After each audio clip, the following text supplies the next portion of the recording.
जय Hind all of you. आइए हम लोग देखते हैं नरेशन का एडवांस लेवल में कैसे करना है। हम लोग कुछ नहीं करेंगे। सबसे पहले मैं आपको ये बता दूं कि ये जो एडवांस लेवल का जो वीडियो है लंबा हो सकता है, तो इसलिए डिवाइड में आपको मिल सकता है, पार्ट्स में आपको मिल सकते हैं।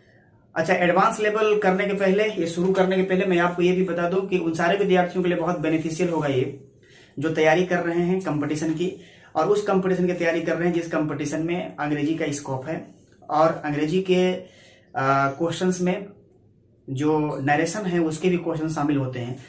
आइए हम लोग देखते हैं एडवांस लेवल को कैसे शुरू करना है। देखो, यही होता है जब भी हम लोग शुरू करते हैं, तो ये मैं बताता हूं अक्सर कि ऐसा ही लिखा हुआ होगा आपके पास नरेशन में, डायरेक्ट नरेशन में यही लिखा हुआ होता है। देखो, क्वेश्चन को टफ बनाने में जितना इसका भागीदारी है उतना ही भागीदारी इसका भी है। इसको आप कहते हो रिपोर्टिंग वर्ब और इसको आप कहते हो रिपोर्टेड स्पीच। रिपोर्टिंग वर्ब का जितना भागीदारी है क्वेश्चन को टफ बनाने में, उतना रिपोर्टेड स्पीच का भी भागीदारी है। इसलिए हम लोग पहले इसको डील करेंगे, फिर इसको डील करेंगे, देखेंगे कि इसकी क्या भागीदारी है, ये क्या हो जाता है, कैसे परिवर्तित होता है कि ये भी रोल अदा करता है क्वेश्चन को टफ बनाने में। हम लोग इसको देखते हैं। जैसे ध्यान से समझना कि ये जो रिपोर्टिंग वर्ब है, इस रिपोर्टिंग वर्ब को भी परिवर्तित करने के लिए हम लोगों को सिखाया जाता है जनरल रूल के अंतर्गत, कॉमन रूल के अंतर्गत सिखाया जाता है। इसमें रिपोर्टेड स्पीच में अगर असर्टिव सेंटेंस लिखा हुआ है, अगर ये असर्टिव लिखा हुआ है, तो हम लोगों को बताया जाता है कि अगर ये से आया हुआ है या शेष आया हुआ है या सेड आया हुआ है और कोई ऑब्जेक्ट नहीं आया हुआ है, यही बताया जाता है भाई कि अगर से आया हुआ है, शेष आया हुआ है, सेड आया हुआ है और कोई ऑब्जेक्ट नहीं आया हुआ है, तो हम लोग इसको ज्यों का त्यों छोड़ देते हैं, कोई परिवर्तन नहीं करते, ऐसे इसी को लिख देते हैं। जनरल रूल ये बताते हैं, सब टीचर्स बताते हैं, किताबों में लिखा हुआ है, इवन मैं भी इसी को बताता हूं। ये है ही ऐसा, ये जनरल रूल के अंतर्गत ऐसा होता ही है। दूसरा, हम लोगों को ये बताया जाता है कि अगर आपके पास ये से आया हुआ है, ये मैं इधर लिखूंगा इसको, अगर ये से आया हुआ है, शेष आया हुआ है या सेड आया हुआ है और इसके बाद अगर टू लगा करके कोई ऑब्जेक्ट लिखा हुआ है, तो हम लोग इसमें परिवर्तन करते हैं भाई। क्या करते हैं? इसको हम लोग परिवर्तित करते हैं कि इस से को हम लोग टेल में बदल देते हैं, इस शेष को हम लोग टेल्स में बदल देते हैं और इस सेड को हम लोग टोल्ड में बदल देते हैं, और उसके बाद हम लोग यहाँ पे ऑब्जेक्ट लिख देते हैं। ऐसा करते हैं। ये तो हो गया जनरल। कंजंक्शन हम लोग क्या लगाते हैं? तो दैट लगाते हैं, कंजंक्शन दैट लगाते हैं। ये जनरल हम लोगों को बताया जाता है, असर्टिव सेंटेंस है तो हम लोग ऐसा करते हैं, ये चीजें हैं, ये टोल्ड है, ऐसा करते हैं। अब देखो, हमारे पास ये सवाल है कि तो क्या इससे एडवांस लेवल के क्वेश्चन हो जाएंगे, या फिर अगर हम लोगों के पास ये सब कुछ जो बेसिक रूल है वो पता ही है, तो फिर क्वेश्चन आखिर टफ कैसे बनता है? अगर यही सब कुछ रूल है तो टफ कैसे हो जाता है? ये चीजें अब देखो, हम लोग जो है देखते हैं, कुछ एग्जाम में आए हुए क्वेश्चंस को लेते हैं और उसके माध्यम से जज करते हैं कि कैसे एग्जाम के क्वेश्चन टफ बनते चले जाते हैं और हम नहीं कर पाते हैं। देखो, कुछ एग्जाम्पल लेते हैं। जैसे मान लो लिखा है,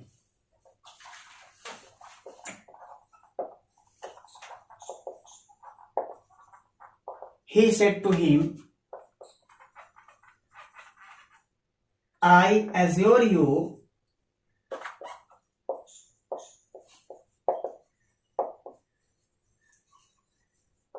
I am not at fault। इसका ऑप्शन देखो,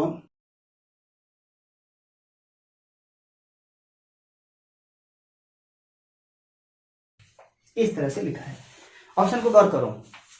जनरल रूल जो लिखे हुए हैं, जो हम लोगों को बताया जाता है, जो हम लोग जानते हैं, उसके माध्यम से हमारे विद्यार्थी क्या कर सकते थे।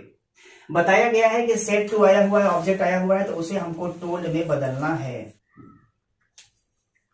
ऑप्शन को देखिए। ऑप्शन देख करके हमारा विद्यार्थी करेगा क्या?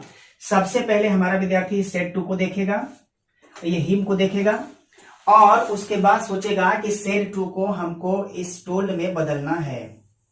और टोल्ड में बदलने के लिए आपके पास एक ही ऑप्शन दिख रहा है कि ही टोल्ड हिम, उसके बाद दैट, और he was not at fault. या I am not at fault, ये जो है I am not at fault, at fault, इसको बदल करके आप यही लिखोगे कि he was not at fault, यही लिखोगे आप। तो हमारा विद्यार्थी सबसे पहले नियम के आधार पे सब कुछ उसको अच्छा मिलता है और इसको लगा करके चलाता है, जो कि गलत है। पहली चीज जो कि गलत है, इसको देखो होना क्या चाहिए। अब आंसर कैसे मिलेगा? आंसर ऐसे मिलेगा कि जब भी आप नरेशन करते हो तो चाहे वह क्वेश्चन टफ हो, चाहे वो क्वेश्चन नॉर्मल टाइप का हो, अपनी अंडरस्टैंडिंग बढ़ाना होगा। क्वेश्चन पढ़ते समय आपके दिमाग में वो सिचुएशन आना चाहिए कि किस सिचुएशन में ये सेंटेंस बोला गया होगा, या तो फिर सेंटेंस बोलते समय कैसा सिचुएशन होगा, ये आपके दिमाग में आना चाहिए। जैसे इसको देखो, he said to him I assure you I am not at fault, लिखा हुआ है कि उसने उससे कहा कि मैं तुम्हें सुनिश्चित करता हूं कि मैं गलतदार नहीं हूं। आंसर जो है, इसका आंसर है आपके पास, इसका आंसर है ए है आंसर इसका। देखो कैसे, ये सेंटेंस में लिखा है कि he said to him I assure you I am not at fault, कि उसने उससे कहा कि मैं तुम्हें सुनिश्चित करता हूं कि मैं गलतदार नहीं हूं। ऐसा, मैं तुम्हें सुनिश्चित करता हूं, सिर्फ इतना नहीं है कि उसने उससे कहा कि मैं गलतदार नहीं हूं, सिर्फ इतना नहीं बोला है, एक शब्द और जुड़ा हुआ है एक सेंटेंस का, आई एश्योर यू, मैं आपको सुनिश्चित करता हूं कि मैं गलतदार नहीं हूं। ऐसा है, अगर मुझे ये वाला भाव देना होगा, यही वाला सेम टू सेम अगर भाव देना होगा, जो एकदम नियरेस्ट मीनिंग जो होगा चारों ऑप्शन में से, उसको अगर हमको चूज करना होगा, तो बताओ किसको आप चूज करोगे? इसमें तो वो भाव नहीं आएगा कि he told him that he was not at fault, ये तो साधारण सी बात हो गई। लेकिन इस वाले सेंटेंस में कहीं ना कहीं एक जोरदार पूर्ण तरीके से बात कही गई है, जो इन्वर्टेड कॉमा में जो इन्वर्टेड कॉमास के अंतर्गत जो स्टेटमेंट लिखे गए हैं, जो भी स्टेटमेंट लिखे गए हैं, ये देखो इन्वर्टेड कॉमास के भीतर, ये इन्वर्टेड कॉमास के भीतर लिखे हुए स्टेटमेंट में जोरदार दिखाया गया है, जोरदार पूर्ण तरीके से इस स्टेटमेंट को व्यक्त किया गया है। अगर आप इसको कहोगे तो ये जोरदार पूर्ण तो दिखाएगा नहीं, जबकि आपको जोरदार पूर्ण तरीके से कही हुई सेंटेंस को जोरदार पूर्ण तरीके से ही आपको इनडायरेक्ट स्पीच में भी बोलना है। तो इतना तो तय हो गया कि एश्योर ही होगा। यहां जो लिखा हुआ है ही एश्योर्ड नहीं करोगे तो फिर जोरदारपन जो एक है सेंटेंस में वो नहीं रह जाएगा। ये चीजें हैं, इसलिए आपको अश्योर तो करना ही होगा। अब अश्योर भी करना होगा तो तीनों में अश्योर दिया हुआ है, आप कौन सा करोगे? तो वही जो आप बेसिक जानते हो कि प्रेजेंट इंडेफिनिट टेंस को पास्ट इंडेफिनिट टेंस में बदलना है, ये हो जाएगा। फटाफट हम लोग दूसरे क्वेश्चन की तरफ देखते हैं कि दूसरा क्वेश्चन से और क्लियर हो पाएगा। देखिए दूसरा क्वेश्चन देखो, he said Rob, you have deceived me, ये लिखा हुआ है। इसके सेंटेंस इसके ऑप्शन के ऊपर ध्यान दीजिए। He said wrong, you have deceived me, है ना। रॉक का मतलब दुष्ट होता है, दुष्ट ये है।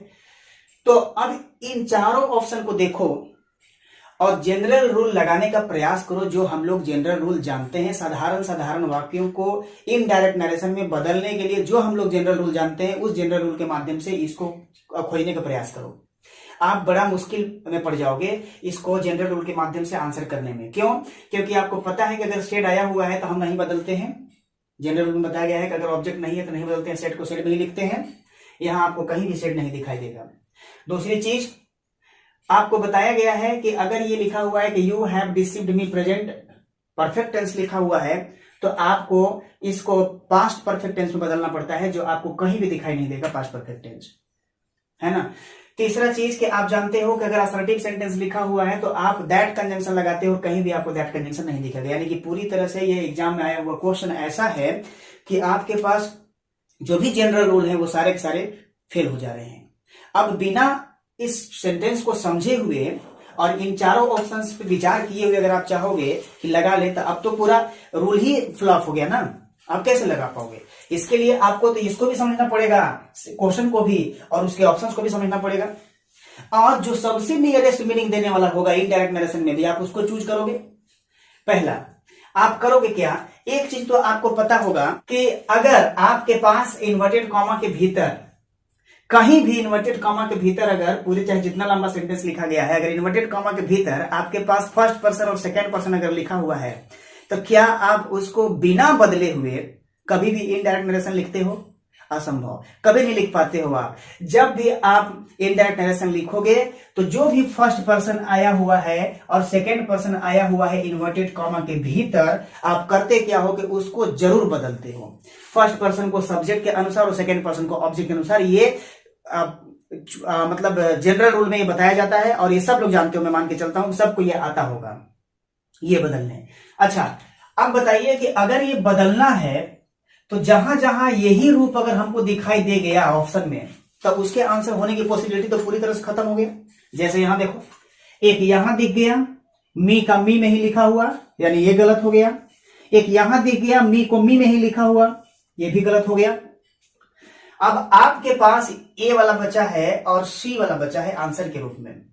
अब ये कह रहा है कि ही सेड, उसने कहा कि रॉन्ग यू हैव डिसीव्ड मी, कि दोस्त तुमने मुझे धोखा दिया है। तो ये सामान्य तरीके से बात नहीं कहा गया है, ये पुकारा गया है कि उसने उस व्यक्ति को रॉन्ग यानी दुष्ट कह करके पुकारा और इल्जाम लगाया धोखाधड़ी का, ऐसा कहा जा रहा है।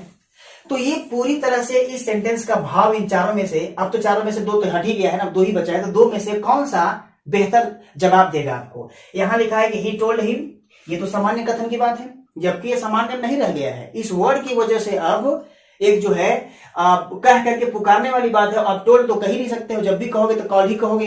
कॉल्ड का मतलब ही होता है कह करके पुकारना, कॉल्ड। तो आंसर आपका रह जाएगा ये गलत ही हो गया, ये गलत ही हो गया, और ये आप कह नहीं सकते हो क्योंकि यहाँ पे सेड लिखा गया। और यहाँ देखो इससे बेहतर एक वर्ड लिखा गया है इस वाले में, अक्यूज्ड लिखा गया है, आरोपित किया, आरोप लगाया, और इसीलिए आंसर हो जाएगा सी। तो मेरे कहने का मतलब ये है कि इधर आए हुए रिपोर्टिंग वर्ब में जो कुछ भी लिखा हुआ है, तो ये जान लेना कि सेड को हम नहीं बदलते हैं, सेड टू को हम बदलते हैं, सिर्फ ये जान लेना, ये मतलब पर्याप्त नहीं है आंसर को फाइंड आउट करने के लिए। जब तक आप अंडरस्टैंडिंग लेवल को नहीं बढ़ाओगे तब तक नहीं हो पाएगा। और क्वेश्चन जो भी आते हैं वो पूरी तरह से आपको दिखाई देता रहेगा कि कौन सा ऑप्शन सही होगा, बशर्ते थोड़ा सा आपको जनरल रूल के अलावा अपनी अंडरस्टैंडिंग को बढ़ाना है। आगे देखो लेटेस्ट वाला, लेटेस्ट, ये जनरली जो रूल दिए गए हैं उस रूल के माध्यम से अगर उसी पे आधारित क्वेश्चन आया तो हमारा विद्यार्थी खुशी खुशी करके चला आएगा, बड़ा अच्छा लगेगा उसको, कर लिए। जब एडवांस लेवल पे जाएगा तो यही लेटेस्ट, यही सब कुछ रहेगा, लेकिन बिना अंडरस्टैंडिंग लेवल को बढ़ाए हुए आप क्वेश्चन नहीं कर पाओगे। जरा हम लोग इसके जनरल रूल को पहले सरसरी निगाह में फोकस करते हैं। जैसे देखो कैसे, लेटेस्ट वाले में कहा गया है कि अगर ऐसा सेंटेंस कहीं लिखा हुआ है, he said let us go to the movie, let us go to the movie, ये लिखा है, इसका इनडायरेक्ट नरेशन बनाना है। आसान है, कुछ नहीं करना है आपको। इस सेड को या सेड टू को, मैं ब्रैकेट में टू इसलिए लिख रहा हूं कि सेड टू हो भी सकता है और सेड भी अकेले हो सकता है। ये तो इसको हम लोग क्या करते हैं, सजेस्टेड में या प्रोपोज्ड में बदल देते हैं, प्रोपोज्ड में बदल देते हैं। अगर ऑब्जेक्ट आया होगा तो हमको टू लगाना होगा, बिना टू लगाए आप ऑब्जेक्ट नहीं लिख सकते। ये चीजें हैं, और ये कोई जरूरी नहीं रहेगा ही रहेगा, रहेगा तभी आपको लिखना है, नहीं रहेगा तो नहीं लिखना है। कंजंक्शन आप क्या करते हो, दैट लगाते हो, और उसके बाद आप वी या दे में से किसी भी एक को जोड़ते हो और शुड लिख करके आगे बढ़ते हो आप, ऐसा ये दे, इस तरीके से। अब जरा देखो, ये हमारा जनरल रूल है, इसके आधार पे अगर हम इस सेंटेंस का इनडायरेक्ट नरेशन करना चाहें तो आसानी से कर सकते हो। आप कहोगे ही सजेस्टेड या proposed that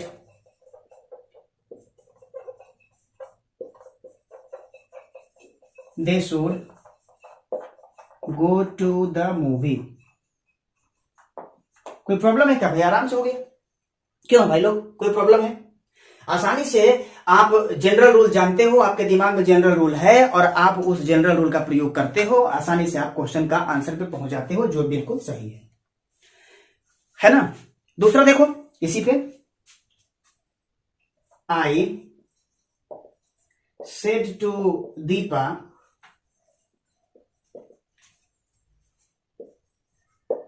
latus buy a new house, let's buy a new house, ये है। आसानी से करते हो भाई, लेटेस्ट आया हुआ है, एकदम यही जनरल रूल आप लगाते हो। इस सेट टू को अभी देखो ये टू आया हुआ है, ऑब्जेक्ट भी आया हुआ है, तो आसानी से आप कोई भी कर सकते हो। ही सजेस्टेड या प्रोपोज, सजेस्टेड या प्रोपोज में से किसी भी एक को लगा सकते हो। तो हम लोग क्या लगाते हैं, लगा देते हैं सजेस्टेड।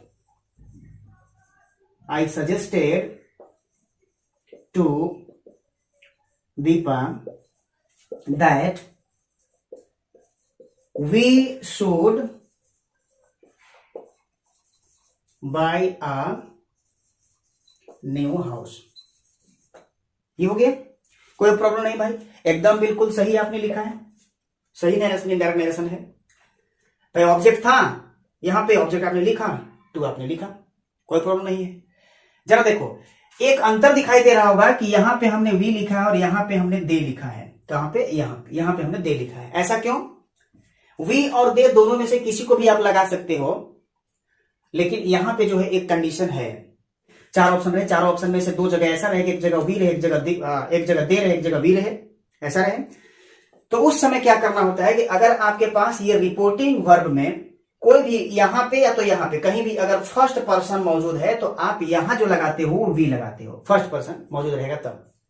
कोई अगर पर्सन मौजूद नहीं है, जैसे यहां देखो कोई फर्स्ट पर्सन नहीं, ना तो यहीं पे है ना तो ऑब्जेक्ट की जगह पे ही है, कोई फर्स्ट पर्सन नहीं है, तो आप क्या करते हो, इसको जब आप इनडायरेक्ट नरेशन बदलते हो तो आप लिखते हो दे।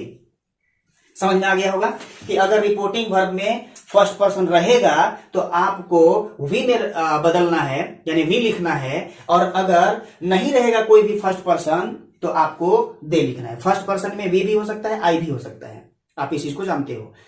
तो ये चीजें हैं, ये जनरल रूल है। अब मेरा सवाल ये है कि जनरल रूल अगर हम जानते ही हैं और लेटेस्ट वाला हमको पता ही है कि लेटेस्ट आएगा तो यही सारी चीजें करना है, हमको ऐसे ही लिखना है, तो फिर हम एडवांस लेवल के क्वेश्चन को क्यों नहीं अप्रोच कर पाते हैं? प्रॉब्लम क्या है कि हम लोग जो करते हैं सेंटेंस को पढ़ते हैं और रूल के आधार पे जो रेडीमेड रूल है उस पर रख देते हैं। सही हुआ तो ठीक है, नहीं हुआ तो गलत हो गया, है ना। रेडीमेड जैसे पता है कि सेट टू कैसे बदलना है, कनेक्शन ये लगाना है, सब कुछ पता है, और ऑप्शन हम लोग देखते हैं जहां पे हमको मिलता है ये सारी चीजें फिट मिलता है वहीं पे लगा देते हैं। हम लोग कभी ये नहीं देखने का प्रयास करते कि इसका सेंस क्या निकलेगा। जैसे यहां ये दोनों सेंटेंस, ये वाला सेंटेंस, ये क्या कहते हैं, ये वाला सेंटेंस, ये वाला सेंटेंस और ये वाला सेंटेंस, इन दोनों सेंटेंसेस का आंसर सही हुआ है इसलिए क्योंकि जैसा इसका सेंस निकल रहा था वैसा इसका भी सेंस निकल रहा है, जैसा इसका सेंस निकल रहा है वैसा इसका भी सेंस निकल। जैसे यहां देखो तो he said let us go to the movie, उसने कहा कि चलो मूवी देखने चलते हैं। तो क्या किया होगा वो, अगर कह रहा है कि चलो मूवी देखने चलते हैं, तो वो या तो सच सलाह दिया होगा या तो वो प्रस्ताव रखा होगा कि उसने प्रस्ताव रखा कि चलो मूवी देखने चलते हैं, या फिर उसने सलाह दिया कि चलो मूवी देखने चलते हैं। तो यही वाला सेंस यहां भी निकल रहा है, इसलिए बिल्कुल सही है। अब जरा देखो यहां पे he said, I said to Deepa let us buy a new house, मैंने दीपा से कहा कि चलो एक नया घर खरीद लेते हैं। तो मैं क्या किया हूंगा, दीपा के साथ या तो सलाह किया हूंगा, यानी सलाह दिया हूंगा दीपा को, या तो उसके सामने प्रस्ताव रखा होगा कि दीपा चलो एक नया घर खरीद लेते हैं, ऐसा कहूंगा। हो सकता है कि दीपा मेरी वाइफ हो और मैं उसका हस्बैंड हूं, और उसी वैसी स्थिति में कह रहा हूं दीपा एक चलो नया घर खरीद लेते हैं। तो क्या किया हूंगा मैं उस जगह पे, या तो मैं उसको सलाह दिया हूंगा या तो मैं उसके सामने प्रस्ताव रखा हूंगा, और दोनों का मीनिंग है, इसका सलाह देना और इसका ये जो है प्रोपोज का प्रस्ताव रखना और सजेस्ट का सलाह देना, इन दोनों में से हम किसी को भी यहां पे रख सकते हैं कि आई प्रोपोज टू दीपा, मैंने दीपा के सामने प्रस्ताव रखा कि चलो हम लोग एक नया घर खरीद लेते हैं। तो मीनिंग पूरी तरह से निकल रहा है, सेंस पूरी तरह से सेम है, इसलिए नरेशन इस नियम पे आधारित नरेशन सही हो रहा है, इस जनरल रूल पे आधारित सब सही हो रहा है। लेकिन जैसे ही मीनिंग यहां पे डिफरेंस होगा तो क्या आप जनरल रूल को अप्लाई करके और सही से नरेशन कर सकते हो? बिल्कुल नहीं कर सकते हो। आपको क्या करना पड़ेगा कि इस मीनिंग के आधार पे अब ऑप्शन को ढूंढना पड़ेगा कि क्या मीनिंग है यहां पे। भाई यहां पे तो सजेशन का या फिर प्रोपोज का भाव ही था, प्रोपोजल का या सजेशन का भाव ही था यहां पे, इसलिए आप क्या किए हो कि आसानी से इस जनरल रूल को फॉलो करते हुए बना लिए और सही हो गया है। अब एग्जाम में आया हुआ क्वेश्चन को देखो, आगे क्या हो रहा है, एग्जाम आया हुआ क्वेश्चन कैसे टफ हो रहा है उसको देखो। दूसरा क्वेश्चन देखो, यह है दूसरा question. The girl said to the gate keeper let us enter the school. करो, ऑप्शन दिया हुआ है the girl propose to the gate keeper, और उसके बाद that they should enter the school. B में है the girls suggested to the gate keeper to let them enter the school, और सी में है the girls requested to the gate keeper to let them enter the school, और D में है the girls proposed the gate keeper that they should be permitted to enter the school. कमाल की बात है, देखो इंटरेस्टिंगली इतने बढ़िया ऑप्शन दिए हुए हैं। अब करके देखो, जनरल रूल, सारे जनरल रूल, बहुत ही मजेदार चीज, सारे जनरल रूल जो हम लोग जानते हो यहां फ्लॉप हो जाएगा।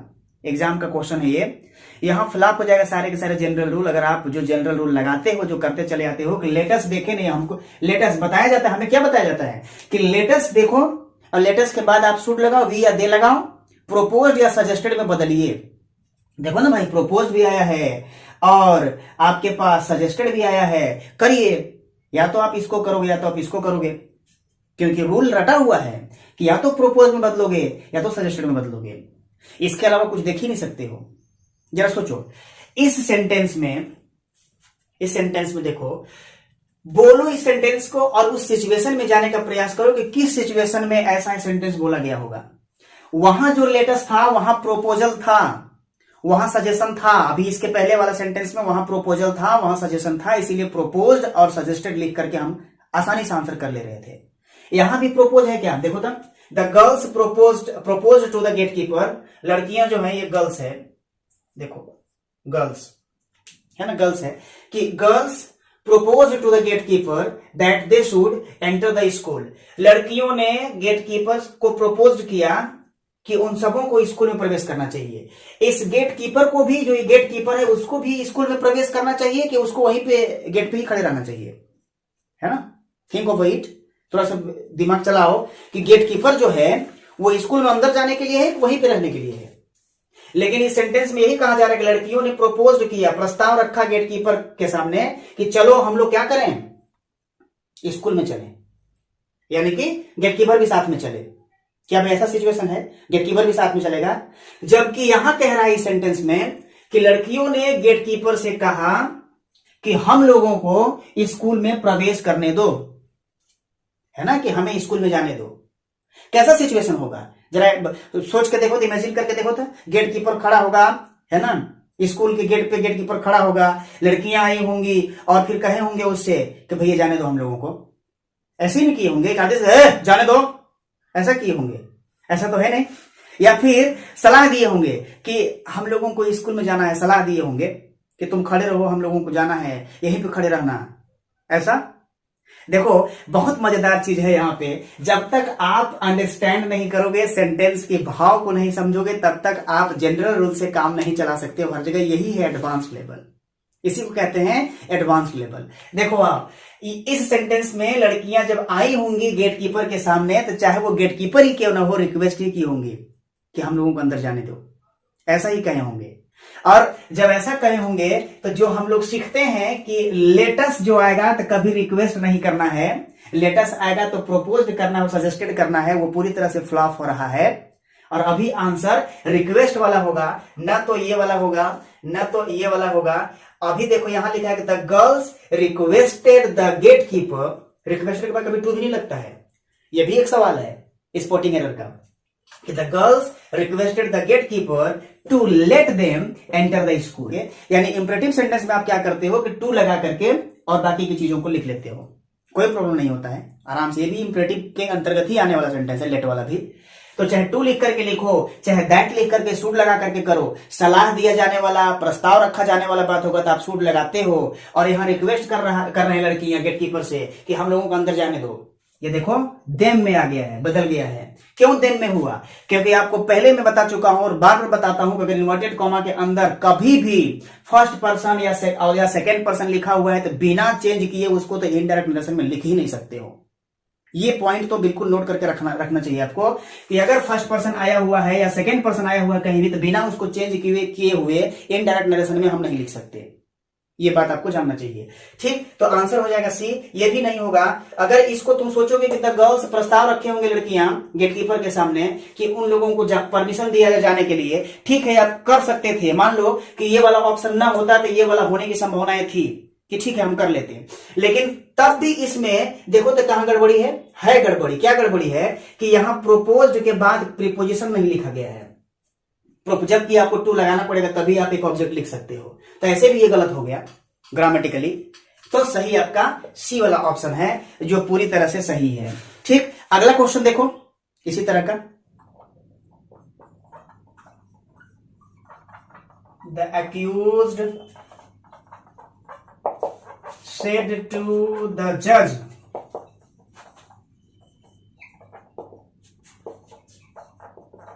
let us speak। अब मेरे बताने के बाद आंसर पूरी तरह से दिख गया, मतलब समझ में आ गया होगा कि क्या होना चाहिए। लेकिन इसका ऑप्शन पहले देखो। इस वाले सेंटेंस का जब तक आप भाव नहीं समझोगे तब तक फिर वही जाओगे कि लेटेस्ट का मतलब प्रोपोज या सजेस्टेड में बदलना है। ऑप्शन में आपको मिलेगा, प्रोपोज में मिलेगा, सजेस्टेड में मिलेगा, जबकि भाव के अनुसार आप लगाओगे। एक्यूज्ड है, अपराधी हैं, और ये द एक्यूज्ड जो है प्लूरल होते हैं। द एक्यूज्ड अगर लिखा हुआ है तो ये प्लूरल होते हैं, एक से ज्यादा होते हैं। तो अपराधियों ने जज साहब से कहा कि हम लोगों को बोलने दीजिए। यहां ऐसा नहीं है कि अपराधियों ने जज साहब से कहा कि चलिए बोलते हैं, ऐसा नहीं है। जहां ये सेंस निकले कि चलिए ऐसा काम करते हैं तो वहां पे आप सजेस्टेड या प्रोपोज्ड करते हो, ये अच्छी बात है।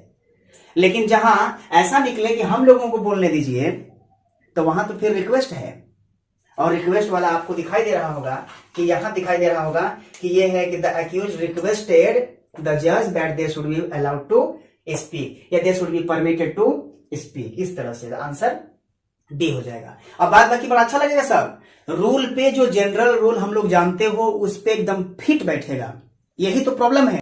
और कमाल की बात तो यह है कि जब कमीशन क्वेश्चन तैयार करता है तो उसमें वो सारी पॉसिबिलिटीज मौजूद होते हैं जो गलत हो सकते हैं, जो आप लगाएंगे, जिनको आप जानते हो अच्छे से, जो रटा हुआ है आपके दिमाग में, और जो रट करके हर जगह आप अप्लाई करने का प्रयास करते हैं, वो सब कुछ उनको पता है और वही सारे ऑप्शंस में क्या करते हैं, वो इमर्ज करते हैं, शामिल करते हैं, और इसीलिए आप क्या करते हो, गलत करते हो। देखो the accused propose to, propose के बाद टू भी लगाया, द जज that they should speak, they के बाद शुड भी लगा हुआ है।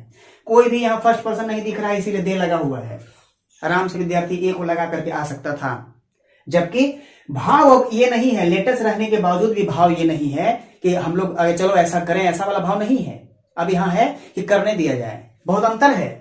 एक जो लेटेस्ट है इसका मतलब प्रोपोजल है ही, इसका मतलब सजेशन है ही एक जगह, लेकिन और जगह पे कोई जरूरी नहीं है कि प्रोपोजल ही हो और सजेशन ही हो हर जगह, है ना। ऐसा भी हो सकता है कहीं रिक्वेस्ट भी हो, जैसे कि इसके पहले वाला क्वेश्चन में the girls said to the gatekeeper, gatekeeper से वो रिक्वेस्ट कर रहे थे, और इस वाले सेंटेंस में अपराधी लोग जज साहब से रिक्वेस्ट कर रहे हैं। तो यहां प्रोपोजल नहीं है, यहां सजेशन नहीं है। ऐसी स्थिति को समझ करके आप क्या करोगे कि आंसर लगाने का प्रयास करोगे। आगे हम लोग देखते हैं कि लेट के बाद अस न रहे, अब यहां पे बदल जाए, है ना। ये जो लेटस देख रहे थे तो यहां पे जब बदल जाए, लेट मी हो जाए, है ना, लेट देम हो जाए, लेट हिम हो जाए, लेट हर हो जाए, तो इसको कैसे करेंगे अब उसको देखना है।